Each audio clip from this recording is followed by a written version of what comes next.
Hello and welcome to Confront. 8 months to go for the general elections. Does the Modi government's economic record deserve our vote? Under NDA, is our economy more transparent, equitous, and growing? Let's look at the first issue up front. Prime Minister Modi promised to make the economy more transparent.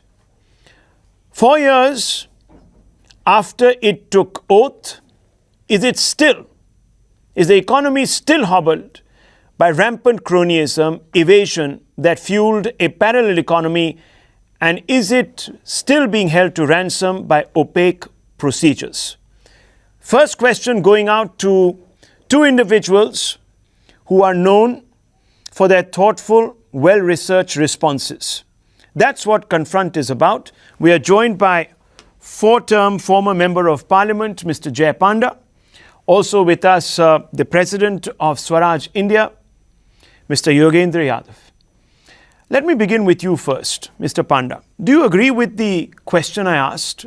Are we a cleaner economy today? Has this government been able to deliver on a promise that it made that it would eliminate cronyism and other attendant evils? The short answer is yes, but let me explain how I come to that conclusion. First of all, we must recognize that India and Indian policy making and governance is extremely complex. For 30 years, we had coalition governments, and despite that, we saw reforms. For the first time in 30 years, we've got a single party majority, but a lot of people forget that this government did not have a majority in the upper house, which is required for passage of a lot of laws. Despite that, you see what has happened. I believe the GST is the single biggest economic reform, not just since 1991, but since 1947. And it didn't happen on autopilot. It took enormous efforts, both obvious to everybody in public as well as behind the scenes that we saw in Parliament. Look at things like the insolvency bill that has gone through, bankruptcy and insolvency bill. This is tremendously a major step forward in terms of bringing transparency. Now, in terms of cronyism, we've seen these NPAs pile up. But a simple question that needs to be asked is, just look at these NPAs. When were these loans actually issued? They weren't issued in this government. They were issued in previous times. So, I can go on and on. There are many things on my wish list which I think this government should also have had done. Maybe, if they get a chance, they'll do it again. So they haven't met all of my wish list. But in the 18 years that I was in Parliament, I think this is the most substantial economic reforms, the most deep-rooted, which will have a lasting impact for many decades. Yogendraji, your response to that question? It's lovely to debate things with Jay Panda because he limits himself to what he's saying. Remember, he did not answer the question about transparency. He shifted it to a larger question of economy. I respect him for what he has said. I'm sorry, but I did say that the IBC is about that. And I agree with him on GST. I think it's a great reform. I would congratulate all the political parties of this country. We are in the right direction. Transparency, I'm astonished. This is the government where elementary economic data of this country is being fudged like never before. There's a new GDP series, and now it's for 2 years that the government refuses to tell me the entire track of the GDP series, which is an elementary economic requirement.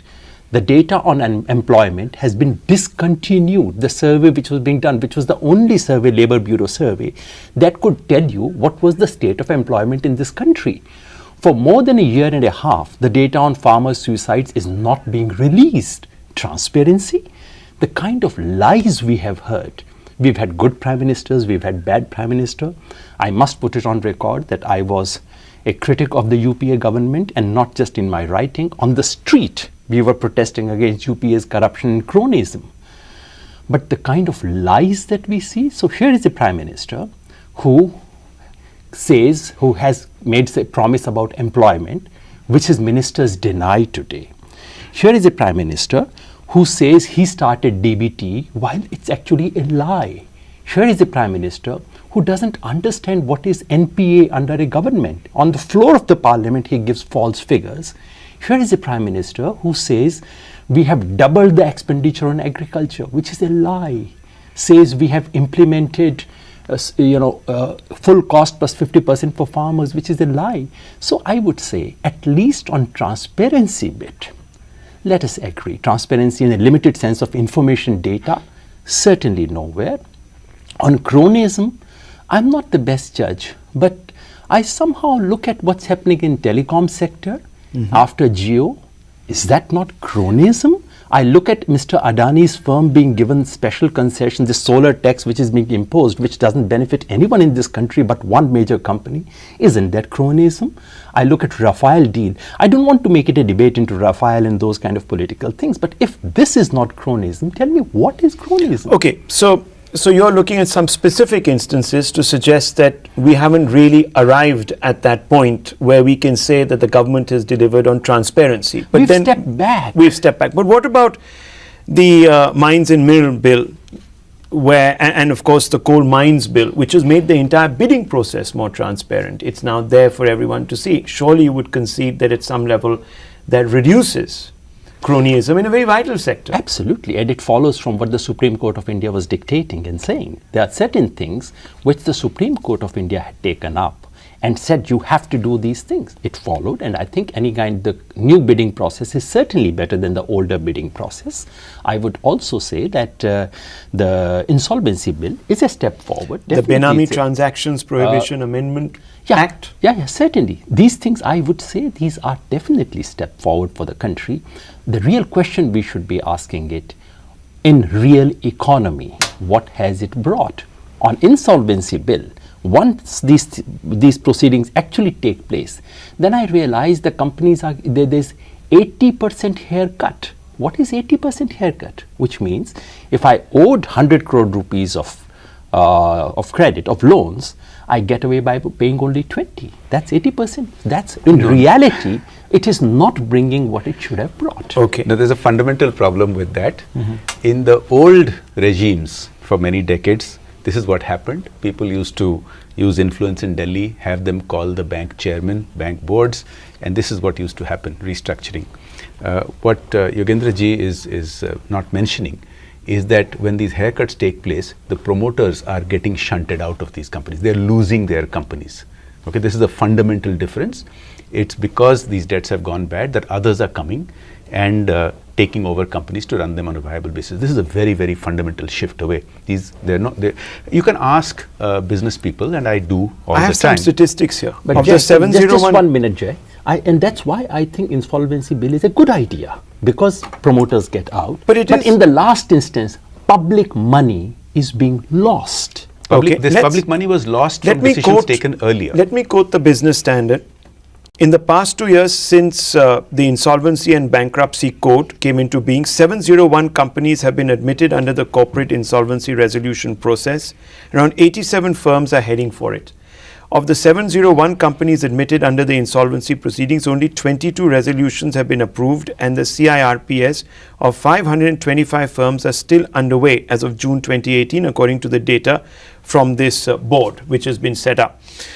The National Company Law Tribunals across the country pushed 55 companies towards liquidation between April and June 2018, whereas only 32 companies have been ordered for liquidation in FY 2018. So we're making progress, but you're saying it's not going further enough? I'm saying even those which are being liquidated, the kind of money that is being lost. I agree. I don't blame this government alone. But let's not say it is a resolution. Okay. These are 22 or 32 liquidations or changes of management or changes of promoterships that didn't happen before. Right. What are you comparing it with? Of course, we need to give much more resources to this so that they can all be expedited. But this is historic. This is happening for the first time in India. And as I said earlier, the bad decisions which caused these NPAs were not from now. They were from earlier. This is the mess that's being cleaned up. Many times when I've spoken to ministers at the center, they've said at least we've begun to account for the NPAs, which also was not happening. Yes, see, the issue So of... that's why those numbers are looking bloated under this government. That's their claim. There's a very clear issue here. When Yogendra ji was saying that some statistics have changed, I don't entirely agree with him.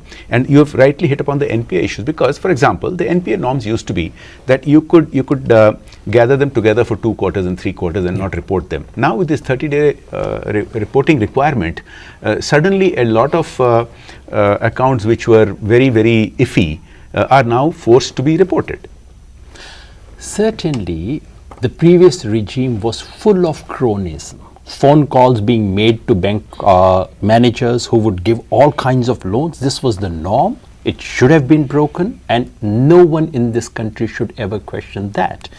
All I'm saying is, number one, the Prime Minister on the floor of Parliament, just on the no confidence motion day, says that from independence onwards, all these, and he repeats himself thrice, only what he said, 8 lakh crore rupees of loan was given. And then in the next 6 years, 28 or some such fantastic figure was given. It's a complete lie. He doesn't understand basic. I mean, I'm shattered to think. And one day he actually said, you would know, that under UPA, NPAs used to be 81%. So my Prime Minister doesn't understand what it means to have 81% NPAs.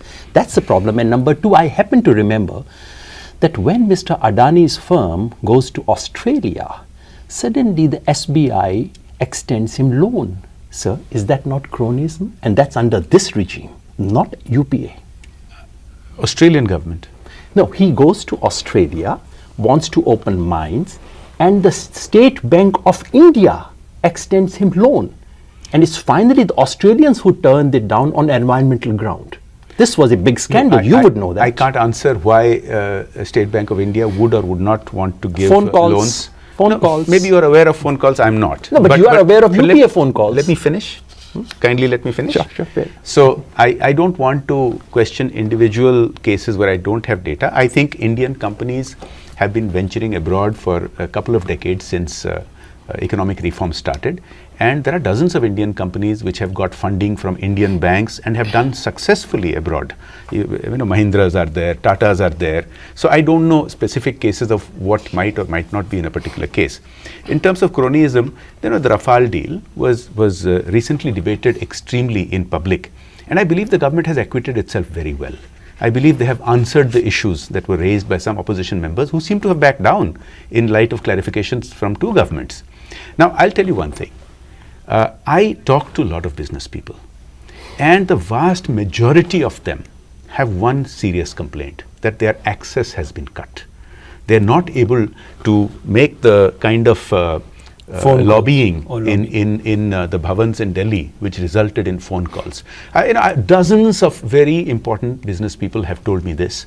So, I don't know that the kind of cronyism that you're talking about has worsened. I believe it has actually improved. Okay, let's go to something which we've all been concerned about, which is the parallel economy.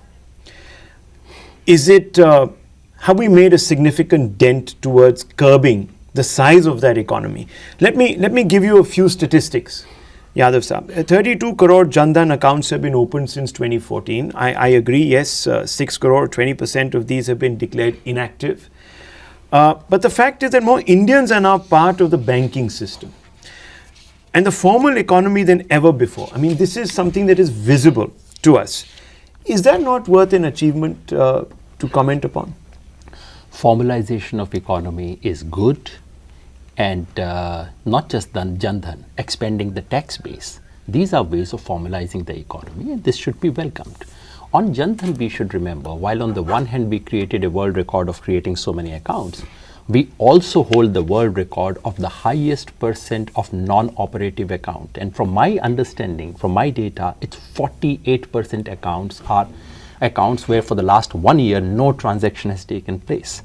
So yes, an achievement, but to what end, I'm not entirely sure. Okay. On expanding tax base, I think it's a very good idea. Yeah, I think the trouble is, if you look at the numbers, there is an increase in tax buoyancy and direct tax collection post demonetization. Now, I know that a lot of people said demo hit the informal economy very hard, but it also did formalize. It pushed a lot of people to perhaps become a little more transparent in the incomes that they were reflecting. Rahul, in this country... That is a major... Rahul, in this country, the tax base has been abnormally small, needed to be expanded, and under this government, in the last 2-3 years, the proportion that the curve has gone up, and it should be welcomed. Okay. My only question is, what is the cost? What is the cost? Do you do demonetization? To my mind, I know Mr. Panda disagrees. This is one of the most irresponsible decisions a government could have taken. You say divorce is a problem, let's ban marriages because divorce is a problem in this country. Okay. Can you go for your something response? as I mean, it's a catch-22. You want to formalize, you have to deliver a shock to the system. Was this the right shock? He says it was not. First, we have to address a fundamental issue. There are many who want to argue that all these things are desirable. We must formalize the economy. We must move to a less cash society. We must have more banking access. Nobody questions that. What they question is that somehow they believe it should happen in a painless process. And that's not realistic. And I think Yogendra is asking a good question. What is the cost-benefit analysis? So I think this government had a choice of tinkering, like some previous governments had done, and making marginal improvement over a 5-year period. Whereas I think the decision that they took was a leap of faith where very fundamental, deep-reaching reforms were made, GST for instance, and demonetization, whether you like it or not, it hit the cash economy. The sections of the economy that got most hit, you're right, the informal sector got hit, but also real estate, also the private education sector, which was almost entirely running on cash. Now, everybody will agree that it's not desirable that you have because the cash that goes into these business models is not legitimate cash mostly. So yes, it caused pain, but yes, I think it was necessary as a shock to the system. Everybody who was a dispassionate analyst, like the IMF, like Moody's, they all said it'll be a few quarters of a dip in the economy and then pick up. Whereas many in India went whole hog and said this is completely a doomsday scenario, everything would collapse. What really happened was... The specific charge was that this was an attempt to allow certain political parties to wash their cash. That was the thrust of the charge from at least the Congress side. I think that's a fake charge. I think the more real political charge is that it was an attempt to take out the political coffers of many political opponents. To win one particular state. So maybe that crucial. I think it had an impact all over India. Okay. Many political parties had coffers of illicit cash, which certainly got hit, to my knowledge, very badly. So you saw squeals and howls of protest mainly because of that from political sources. I can tell you. But isn't that a legitimate charge? Because the real fix that we were expecting to stop illicit money flowing into political parties, that gate still remains open because of a particular move that has been made, as you know very well. And that remains... Actually, that's not true. Not true. Let me explain. Look, demonetization was never going to be a permanent solution for stopping the generation of cash. It was a one-time shock to the system, to the accumulated cash. What is going to be a more permanent solution Even though all GST. of it came back and more. All of it may have come back, but that doesn't mean that all of it is accessible again because of the KYC norms. Yeah. Okay, if you look at that, that's true. A lot of the new KYC norms so it'll be actually stopped wound up in. Right. The more permanent fix is because of GST, it sort of enforces with systemic incentives and disincentives that less cash is generated. Now, I think you were talking about the bond system for electoral contributions. Yes. I have been arguing very extensively for electoral funding reform. And there are two sides to the coin. First, we must get rid of cash. Because cash is illicit, it can come from drug dealers, it can come from terrorists, and it used to. Now, this gets rid of that problem. It does not address the second part of the problem, is anonymity, which is transparency. Yeah. So it's like saying, because you are going halfway, it's not good enough. So half an improvement is not good enough. But you could also say that you've just addressed the solution by putting a band-aid and people wear a little it's a part solution. Mask. No, it's not a band-aid. Okay. Because this has to come from legitimate tax-paid sources. We're still on transparency. So I'm asking you, many people have said you want to start the movement against transparency, start perhaps with the political parties who benefit most from opacity. So your response to him. Absolutely, Rahul. And it's not just my opinion. This is the opinion of Federation for Democratic Reform. It's the opinion of many of the CECs of this country that this electoral bond is the biggest ever step back. It is the biggest leap backward in the history of electoral reforms in this country. And this government talks of So it's not even a step forward, you're saying it's a step back. So you're saying it's not a step. And just look at it. Congress and BJP, both of them conspired together to give themselves the benefit of foreign money that both of them had received. You call it transparency? Okay. And on demonetization, just elementary things. Let's not go back to the debates that took place within 1 week of demonetization. Sure. Now we have the data. The cash came back, which the Prime Minister did not expect. He promised to the country that it won't.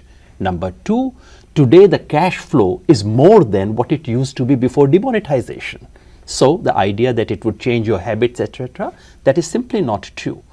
And is the economy, yes, it hit cash. The whole thing is based on confusion. Now, look, we might have had a perhaps policy. I would not judge demonetization by what happened in UP election. I think that's a side I'm talking issue. about the intent. The intent, the Prime Minister has constantly said, was clear, that he wanted to address the issues that Mr. Panda has raised, that immediate shock to the system, to dry up what was really a problem, which was an excess of cash, some of it illicit, most of it illicit. I don't know that figure. I mean, Rahul, you know that we're still debating. But macroeconomic policy is one thing where I would not go by intent. I would dread it. Okay. I would dread a Prime Minister who, with the best of intent, does not consult a single monetary economist, does not consult his own chief economic advisor. If you're going for something, can you trust a Prime Minister? Many people are saying that a lot of the principals in government who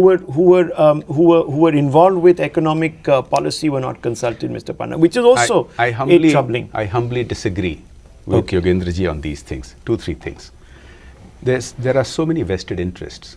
If this were not carried out in the manner it was, it simply fixes would have been found and people would have found ways of getting rid of their cash well in time. The reality is, I have experienced in my Kendrapada, where I spend 2 weeks every month, that the whole dynamics of supply and demand of land has changed, because people with illicit cash are not able to purchase land anymore. Land or property for an average person has become more affordable. You can ask this to anybody. You can ask anybody in the middle class, you can ask anybody whether they are finding property more affordable or not. It is, because the cash has gone out of the system. Same thing with the for-profit education system. Now, the logic is also something I don't agree with regarding the bonds. Now, the argument that Yogendra ji was saying, that so many people are saying that these bonds are a step backward for democratic transparency, what are we comparing it with? Because the cash in the system was given by suitcases, by corrupt businessmen, by terrorists, by drug dealers. You are comparing it to that. It's not a step backward. It is a half step forward, because coming in through bonds has much more control in the system. It can't come in through suitcases of cash by drug smuggling. So it is a step forward. And I keep saying that it is still a work in progress. We have to work towards the transparency and the traceability of the funds. And cronyism. Just one quick thing. Okay. Jay Panda is a 4-time MP. He surely knows it better than I do. It is not that there was no limit to cash earlier, and it is not that cash has been eliminated today. The limit was 20,000, has been reduced to 2,000. We know how that 20,000 but you also should know what would happen to, even today there is a 2,000 limit. There is nothing that prevents you from having 1 crore contributions of 2,000 rupees each, 1,995 rupees each. That's the whole point. Who is the contributor? So the same situation prevails. But no, the same situation doesn't prevail, because, see, I have been advocating that the 2,000 limit should go away. Or it should go down to 500 rupees. Should go down to 500 rupees. Look, it's much easier to whitewash illicit cash if you have a 20,000 limit as opposed to a 2,000 limit, because you will have to have many times more of so-called donors to justify that with only 2,000 rupees donation, so many crores came in. But you know what we do need? We need that the Election Commission, which is a wonderful institution, should have teeth to go into these. It should have the teeth to audit parties' accounts. It should have the teeth to impose penalties on the accounts which are fudged. That's the real next step that is required. Okay, let's move on a little bit. Equity. Has NDA's economic management improved our quality of life, reduced poverty, created jobs, lifted or at least shorten the gap between those who are the haves and those who are the have-nots? Let me begin by asking you this straight, bold question. Yes, I believe it has, but I believe that it's the requirements are so many that you can see it as a glass half full. It certainly has not met the full potential of what needs to be done. The economy has bounced back after a couple of quarters of going down, exactly as Moody's and IMF and all have said. IMF in fact now says that these reforms which have been put into place they are very confident that medium-term growth rates will exceed 8%. Now India needs a bare minimum of 7.5% to 8%, considering the size of our population that is poor. We really should be aspiring for 10% growth rate. I think some of the ground realities are falling into place for that. For example, the big surge in infrastructure. This is real, what we are seeing in terms of construction going on. In fact, the construction sector has been growing at 11.5% compared to 9% for manufacturing and 4.5% for agriculture. So these are good steps. But I must be candid, the jobs crisis is a real crisis and it's not an Indian crisis. So you're using the word crisis. The jobs crisis is a global phenomenon and it's not a new thing. The farm crisis is a real phenomenon. It's not a new thing. It's not as if farmers are agitating for the first time in India. They were agitating 5 years ago, they were agitating 10 years ago, they were agitating 20 years ago. Jobs all over the world are being affected by artificial intelligence, by automation, by machine learning. These are challenges that go across countries. They are hitting Europe, they are hitting Singapore, they are hitting China, and also they are hitting India. The World Bank estimates that as much as 68% of existing Indian jobs may be at risk because of technology. So we have to see the larger picture. We can argue about the statistics of how many jobs have been created, how many have not been created, but the earlier statistics I gave about the structural boost to the economy, I believe is fundamentally necessary and it will help us in the medium term. I think there's a fundamental error in the thinking that Mr. Jay Panda has so eloquently argued. And the mistake is this, that if you increase the size of the economy, growth, which is important, it would automatically trickle down, everyone would benefit. Now, trickle-down theory has been almost banished from economics a few decades ago. Specifically, he talked about construction industry, where things have improved, that's true. Let me talk about agriculture. What have we witnessed in agriculture? Agriculture growth rate is down. Farmers' income, notwithstanding claims of doubling and so on, is stagnant, and I'm quoting the economic survey on all these things. Rural wages are down, and all this is compared to the previous regime. Yes, I know agrarian crisis has been there for almost 20-30 years, but even if I were to do a very limited regime-to-regime comparison, in every single respect, Indian farmers are worse off today than they were 5 years ago. And 5 years ago, they were not in any great shape. And people like me were so bitter critic of the UPA regime on what it did for the farmers. But today I find in a situation that is much worse than before. On labor, remember, this Prime Minister actually said he opposed Manrega in the parliament and said, I would retain it as a symbol of the failure of UPA. Of course, he turns around. Supreme Court forces him to turn around. No big changes there. On employment, I'm very glad Mr. Jay Panda is not rattling off the lies this government has been presenting for quite some time. Every household survey, and that's the only way to measure employment. You cannot measure employment by saying these many people got CA degree, they must have employed someone, so employment has gone up. They've quoted the EPFO data, they've quoted the EPFO data, number one, EPFO data, by now so many holes have been picked, and it's so strange for the Prime Minister of this country not to use the Labour Bureau data that his own government had commissioned, because it turns out to be very embarrassing. He does not use so let's just take it step by step. The CMIE data, which is the most systematic. I understand. Yeah. And let's first focus on the farm crisis, since you brought it up. Mr. Panda, I have some figures here, and I can see that suicides are still up, which is an obvious sign of distress. I mean, if you were just to go by this one extremely black marker, it's not looking very good, is it? Yes, as I said earlier, we've had a farm crisis building for decades, and we've had these agitations and suicides for a long time for a fundamental reason.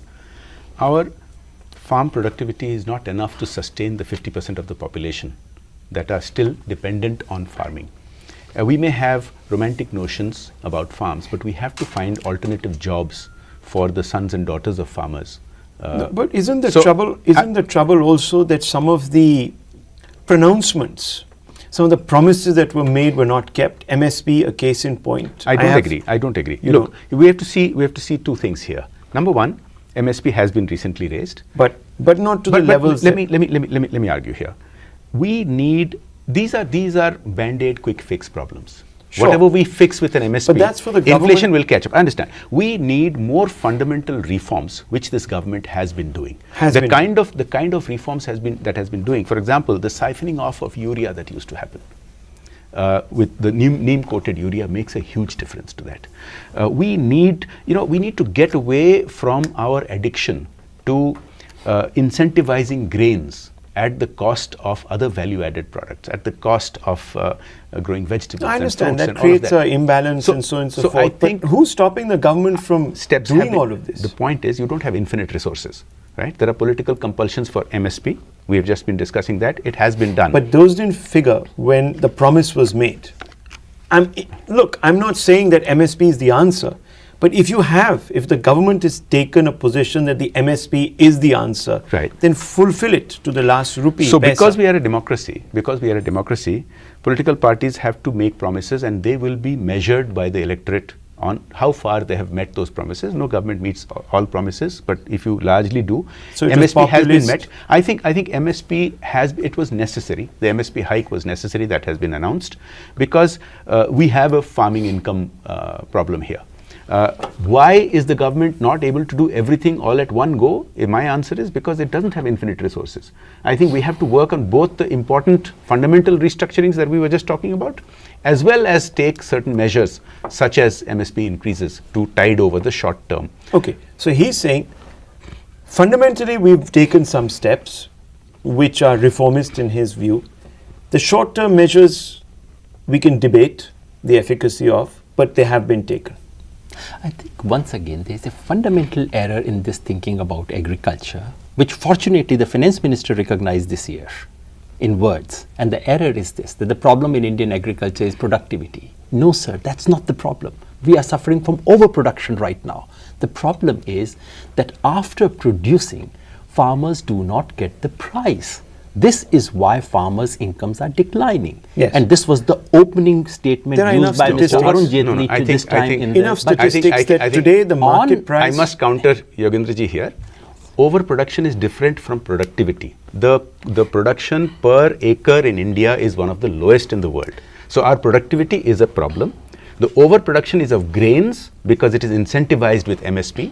We should be balancing that and should be giving more reasons for farmers to be growing other value-added products such as pulses and vegetables and fruits and all of that. So we do not have enough productivity to sustain 50% of the population on farms. Okay, for the last 2 years. Just pick up from where he is. The subsidy bill, especially for food, fertilizer, fuel, actually has gone up, even though we don't have infinite resources, as Mr. Jay Panda suggests, which is a fact. It has still gone up, which means that this government is alert to the needs perhaps of the common man. It's gone up in nominal terms, but the only way to judge figures of a budget is to either see it as a percentage of budget or as a percentage of GDP. The Prime Minister should know it, yet he goes on lying. We have doubled the agriculture budget. Now he knows that nominal terms all budgets go up, and number two, they have played a trick. A very significant amount of budget, and I'm sure Mr. Panda knows that, which used to be under Finance Ministry, the interest subvention, has been shifted under agriculture. So you do this small trick. This is a class 4 trick. You play that trick and say, we have doubled it. These are things you can't sustain. At least you didn't say it was a third grade trick. Well, yeah, I said class 4 kind of a trick.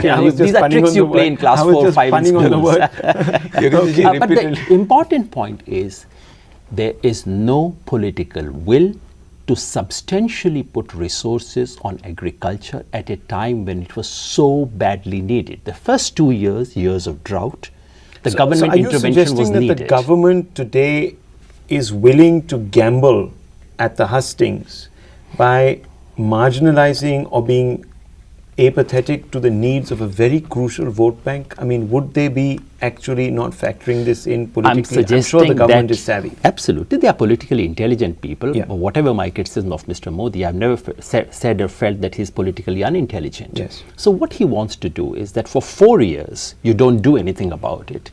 In the 5th year, you launch propaganda. And his self-belief that sheer propaganda can win elections is astonishing. Well, I mean, in 2009, sorry, the UPA also went into overdrive, populist overdrive, and came back. So you can't sort of... Yeah. So he believes that he may be able to do that. Let's see that. I just say this, if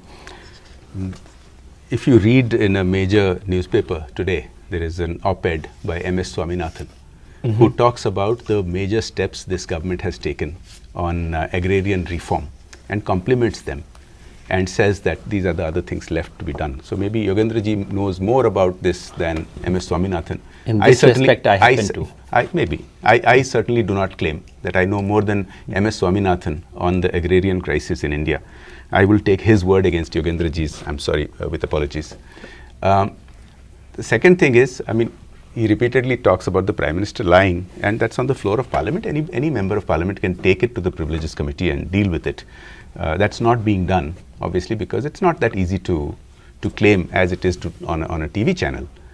Because he uses nominal figures, which is I mean, you have silly. friends. You have Isn't friends, that silly to say? You have friends in Parliament. Ask them to take him to the Privileges Committee. Jay Panda, isn't that silly to say that I give 20 times more money than Nehru did? All I'm saying My is, God, I mean, nominal things do change. Since you are accusing the Prime Minister of lying on the floor of Parliament, you do have friends in Parliament. Please ask them to take him to the Privileges Committee. I don't either have friends in Parliament or in business. I only have friends among farmers. I go and listen to them, and I can talk about it. The larger point being that if, and I suppose the opposition is still in the business of, at some level or the other, holding the governments to its promise. And if it is indeed, as you're suggesting, a lie, then it's a serious charge. And I'm sure that the opposition will then exercise the powers it has, very certainly, and invoke the kind of measures to bring the Prime Minister to account. So the fact they're not doing it perhaps suggests that the Prime Minister has been able to, at least politically, couch his definitions in a way that makes him immune. It may suggest, number one, that and opposition in this country they may not be so away from the facts as you're suggesting. You see, what the Prime Minister is doing, as I said simply, he's putting nominal figures. Okay. Now, if I can easily say, today a peon gets 5 times more income than Mr. Nehru as a Prime Minister did, that is correct, and that's the most stupid thing to say. What? That's what the Prime Minister is doing. Well, these are I nominal figures, and after having changed budget heads.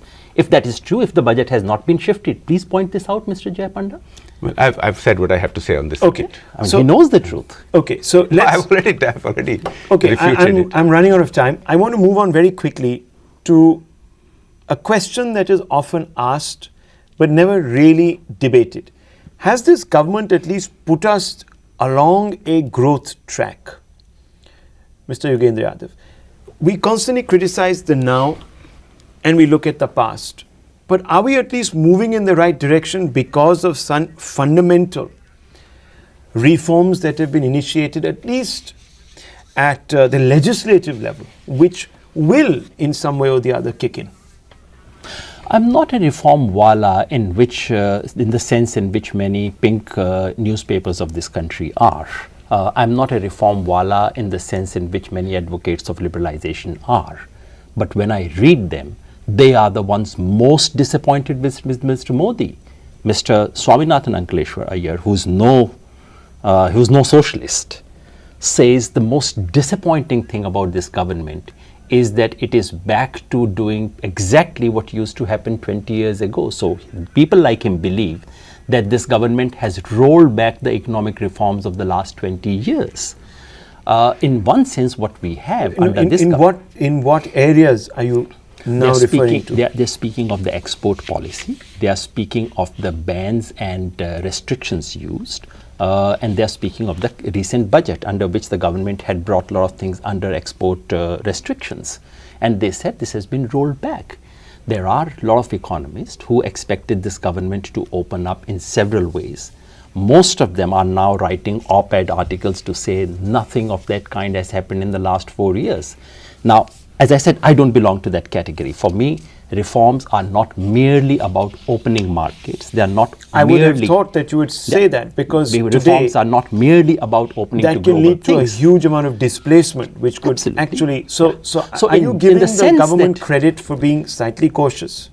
Or not? So You're not even my, willing to? My criticism about this government is not the criticism of liberalization walas or of... I just wanted to mention this fact that even on that front it hasn't done well. In a sense, what we have here is the worst of capitalism and the worst of socialism put together. Okay. Now, that's not a great thing. In terms of sheer economic growth, I've always believed economic growth is not the only thing to measure this government Ayushman by. Bharat, 50 crore potential beneficiaries. How can you say it's the worst of socialism?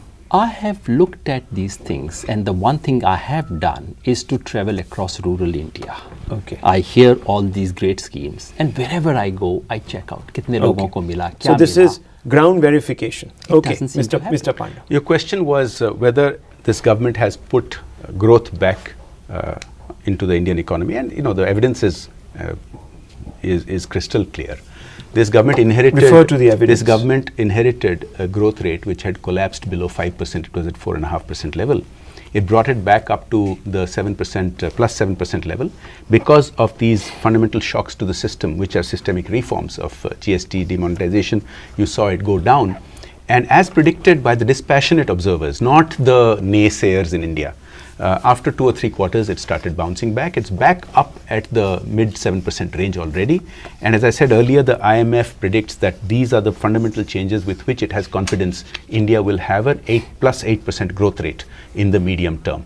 So the answer to your question is crystal clear, that yes, the fundamentals of growth are back in the economy. I agree with Yogendra ji that growth is a precursor. It is a fundamental requirement, but it's not the be all or end all. And he gave a straw man argument as if I was arguing for trickle-down theory. I never did. I have always maintained that first and foremost, we should not argue about growth. Growth is a necessary precondition. After that, we can argue about equity, but not at the cost of growth. Then we argue about equity and how there is greater equity built into the systems. And I think it works, there are things in the works for that. Okay, I have to leave it at this. We've had an engaging debate. We've covered a lot of ground. I wish we could have covered a lot more, because there is a lot to be said. Informed gentlemen, viewers, now we have both sides, without interruption, putting their point across. I leave it to you to judge. We will be continuing these series in Confront on other issues, and we will definitely come back to the economy question a few months down the line as we get closer to that beguiling date, which will be set sooner than later by the Election Commission, and when we will know when we have to cast our vote and make that decision. We leave it at that.